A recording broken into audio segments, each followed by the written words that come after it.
নিজের সঙ্গে কথা বলার মাধ্যমে শুরু হোক আত্মশক্তির যাত্রা।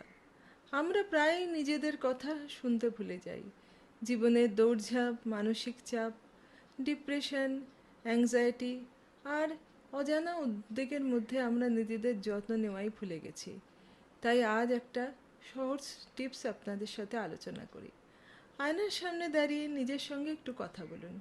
নিজেকে বলুন, তুমি ভালো আছো, তুমি শক্তিশালী, তুমি নিজের খেয়াল রাখতে পারো, তুমি নিজের খেয়াল রাখবেও। এই ছোট্ট অভ্যাসটা আমাদের মন থেকে অ্যাংজাইটি আর ডিপ্রেশন থেকে ধীরে ধীরে আমাদের মনকে ভালো করে তুলতে পারে এবং আমাদের মানসিকভাবে ভালো থাকতে সাহায্য করতে পারে। আমরা আসলে নিজেদের সঙ্গে কথাই বলি না, নিজেকে সময়ই দিই না।